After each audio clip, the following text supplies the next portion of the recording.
I once hid behind my couch for 3 hours because my neighbor knocked, and honestly, I do not regret it. That sudden heartbeat when the doorbell rings is real. It is not anxiety, it is your brain protecting your sacred energy. You are finally in your flow. Warm tea, quiet room, favorite playlist. Then, knock knock, your whole body tensed up. Some people call it antisocial. We call it protecting your nervous system. There is a huge psychological difference. The anxiety burrito is real. Wrapping yourself in blankets, closing curtains, and breathing again for the first time today. What if needing silence is not a flaw in your personality, but the most intelligent thing your mind can do? Society praises the loudest person in the room, but what about the one quietly recharging at home, building something real? We live in a world where being busy is a badge of honor, and staying home on Friday is something to explain. Every social interaction costs energy. For highly sensitive people, small talk at a party can drain an entire week's worth. Social masking is exhausting. You perform a version of yourself all day, nodding, smiling, saying, "I'm fine," and collapse at home.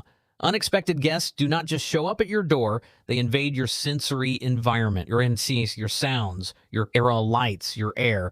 If life is a stage, your home is backstage. Guests arriving unannounced break the one space where you can just be yourself. There is a cultural script that says good people are always available, but availability at any cost destroys your inner peace.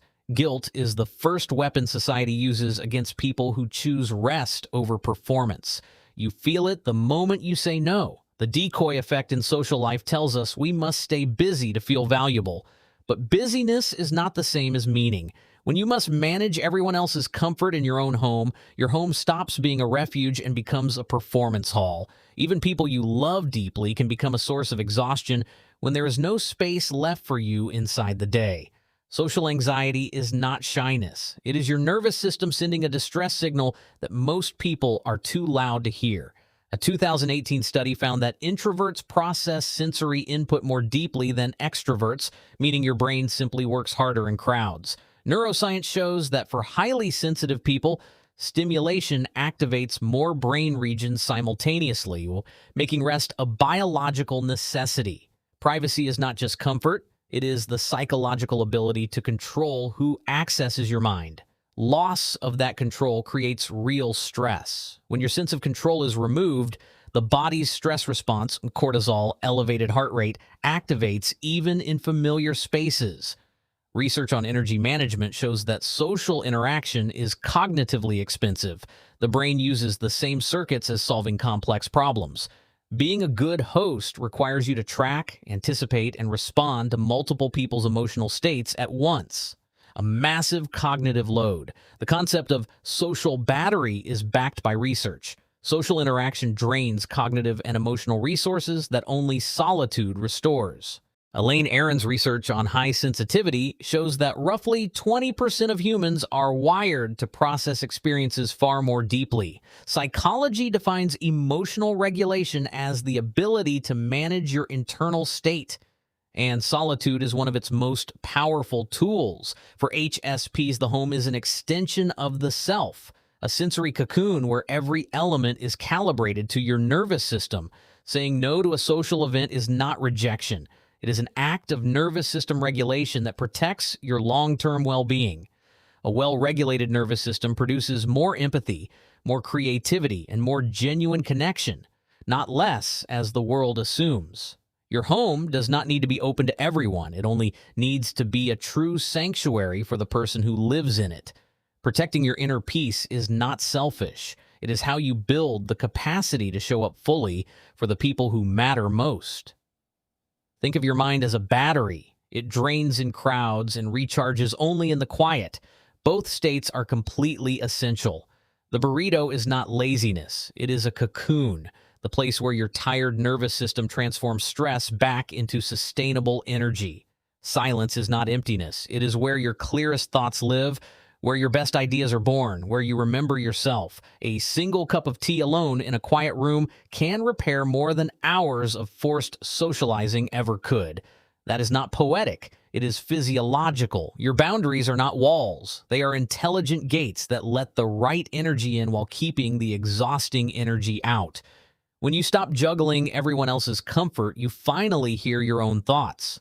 That is not selfishness, that is self-awareness. Every room in your home is a chapter of your story. You get to decide who enters those pages, and that is profound personal power. Choosing rest is not avoiding life. It is building the foundation from which a genuinely good life, your life, becomes possible. People who understand your need for distance are not rare angels. They are the ones paying attention. Keep those people close. Low lights, soft music, and empty inbox. Not everyone needs a party on Friday. Some of us need this. And that is perfectly valid. Protecting your light is not hiding from the world. It is making sure you still have light left to offer when the world truly needs you.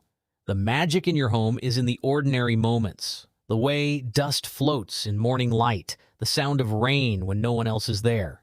Your need for silence is not a personality defect.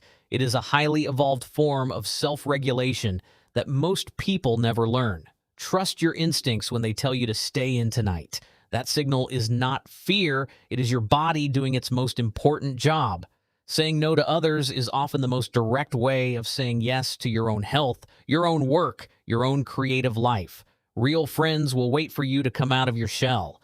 They know your shell is not a prison, it is a workshop. You are not hiding from life when you close your door. You are returning to yourself. And that is the bravest thing you can do. Understanding your own nervous system is the first genuine step toward a life that feels chosen rather than endured every single day.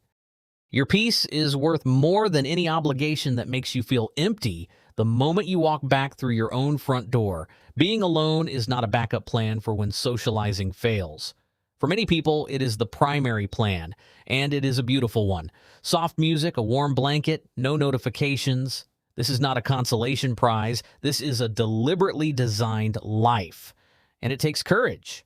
Every time you choose yourself, genuinely without guilt, you are building a stronger, more honest relationship with your own existence. Close the door to the noise and open the window to your own dreams. That is where your most authentic self has been waiting. High emotional intelligence is knowing exactly how much you can give and stopping before you have nothing left to give yourself. Let the world spin loudly outside. Inside your walls, time moves at your pace, at your temperature, on your terms, or completely. Never apologize for a day where the only voice you heard was your own. Those are often the most productive days of your life. Happiness can look like an empty house, a warm blanket, and the deeply satisfying knowledge that nobody is about to knock. Respecting someone's silence is one of the most sophisticated forms of love. It says, I see you, I trust you, I give you space. Self-awareness is knowing you are not a machine. You are a living system that requires rest, quiet, and uninterrupted inner work. Tomorrow you will step back out into the world, ready, recharged, and genuinely present. But tonight is just for you. The light in your window at night is not loneliness. It is independence, a quiet signal that you are exactly where you need to be. There is magic in knowing that your home holds your story, and that every night you come back to it, it welcomes you completely. Being cozy, being quiet, being yourself, these are not small things. In a world this loud, they are acts of profound resistance. Breathe in the peace. Breathe out the pressure.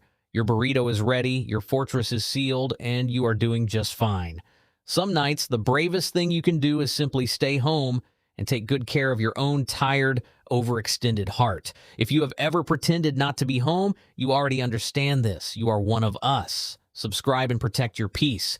We publish one video essay every week. No noise, no pressure, just honest psychology for people who feel everything a little too deeply. Before you go, save this video for the next time someone makes you feel guilty for choosing quiet. Send it to someone who needs it. Drop a burrito emoji in the comments if this video found you on exactly the right day. We see you, and we are glad you are here. Next week, we explore why your sensitivity is not your weakness. It is your most underestimated professional and creative advantage. Thank you for watching until the end. Your silence is beautiful. Take good care of yourself, and we will meet again right here.